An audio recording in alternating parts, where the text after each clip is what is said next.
help. When the public is being harmed, when realtor safety is at risk, we cannot wait 10 days per subpoena timelines to wait for information that can change the course of events and we can put a stop to people being harmed.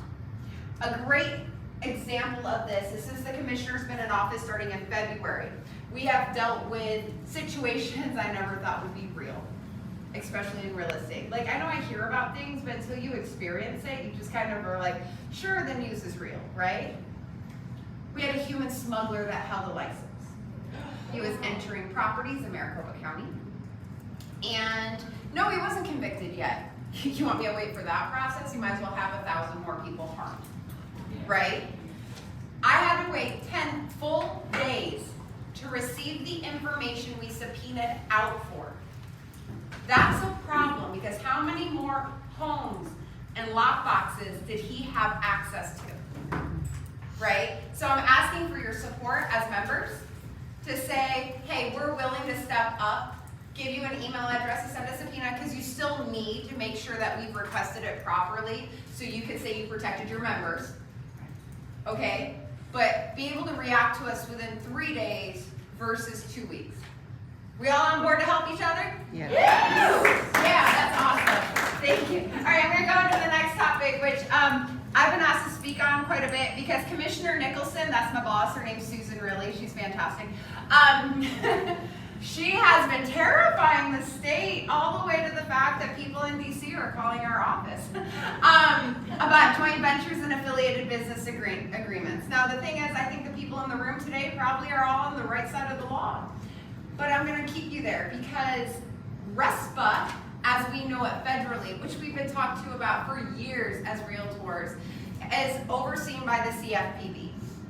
It's been understaffed and under-regulated for many years. It kind of does this. We care, we don't know you guys exist, we care, we don't know you guys exist for a very long time, we care. Well, they're restaffed. But I'm going to tell you right now, they are not as strict as Arizona law.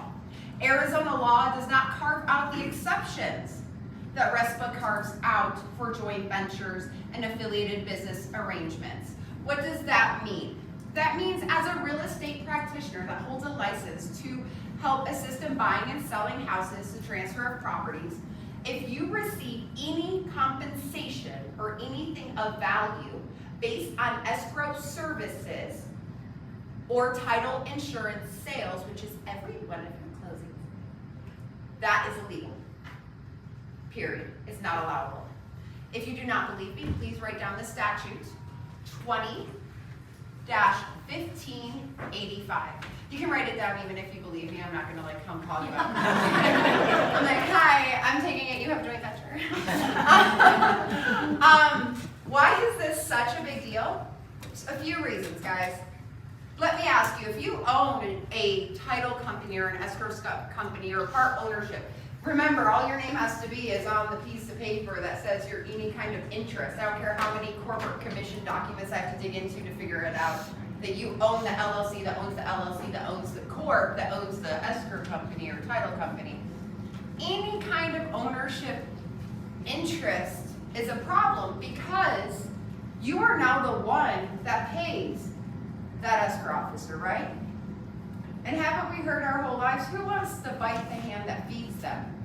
So how neutral per Title VI oversees escrow, is that escrow officer when there is a debate on the contract, on the release of earnest money? Right. How many of you have seen where people cancel per contract, but yet all of a sudden the earnest money is held up in some legal debate? And we're all like, oh, by the way, they're there. You can let them in, like everyone can look. You're like, hey, man, they made it. When they walk in, let's really give them a hard time. Oh. I'm going to videotape them. I have a lot more abilities to give people a hard time. Eric's like, thank God she's off this line. So, neutrality is an issue. The other things that are an issue is affordability of housing. Thank you, Kingman, for telling me today that we're 5.1% under the cost of living, right? For most cities. Because that is going to actually have me go back and because of Cherish, Put that website on our department's social media saying, learn more about Kingman. Woohoo! Affordable housing, check out what they're doing there. But at the end of the day, joint ventures and AVAs, we're researching it right now. Does that increase the cost to the people buying or selling a property? I understand everybody here is going to go, well, there's something called filed rates, because my escrow officer always tells me they have to follow the filed rates when they don't want to give me a discount. And I'm all like, do you look at your commission compared to what they're actually making? Well, you know, escrow officers don't share that one in the room. But at the end of the day, are they charging filed rates, or are they inflating their rates compared to others, in essence costing more to a buyer to own a home? Because yeah, we don't have transfer tax in Arizona, very blessed. But there's no reason an agent should make more money off a buyer's or a seller's back. You want to see the DOJ lawsuits as an issue that you can't talk about your value proposition to get a buyer-broker agreement signed? And I wish, I'm just going to tell you that this administration, we wish it was easy to pass laws, because we would require an employment agreement for every one of your clients. But I'm going to tell you, for the past 21 years, 5 years into it, I never even showed a house without one signed, including my own mother. Why? Because I believe in your value proposition. So if you can't have that signed, so you have to join a joint venture or an ABA to make additional money, guys, get with it. Go sell another house and learn your value prop on what you're doing, right? Mm-hmm. We are coming down on it. We have subpoenaed we subpoenaed 3 days worth of new listings in 2 of the major MLSs in the state of Arizona. We are reading all of the private remarks. We are gathering data. We are going to be auditing and pulling files from the companies that are asking, even if it's politely asking, for the usage of certain escrow companies. We are then going to look at the settlement statements. We are going to compare them to DIFI, who we also have a memorandum of understanding with, who oversees title and escrow. And we are going to turn it over to the governor's office with our findings, saying, do you want us to go after this for affordable housing? Wow. So, we are working it. I would like to clear one thing in the room, and then I promise I'll wrap up with something positive, because I know I only have so much time up here. Escrow is fully negotiable, period. I am so sick of going places and hearing, what's the buyer's choice? No, it's called counteroffer. Okay. But you tell me how many buyers you have met that understand what the word earnest money means. Exactly. My mom saves lives every day. I say earnest money. She goes, you want money? When you get in, need it. Like, it's not something they get. You go, escrow? What's escrow? What's going to grow? Yeah. She doesn't do what we do. And I'm not cracking that chest and massaging your heart, so I'm just saying, I'm okay with the trade-off, all right? Title insurance is the non-negotiable piece on government-backed loans. So every time I hear a realtor in one of my investigations say, well, they didn't go with the buyer's choice of escrow and title. Well, did the buyer separate escrow and title, and was it a government-backed loan? Because if it wasn't, that's not how RESPO works. Stop thinking it's the buyer's choice. It's negotiable.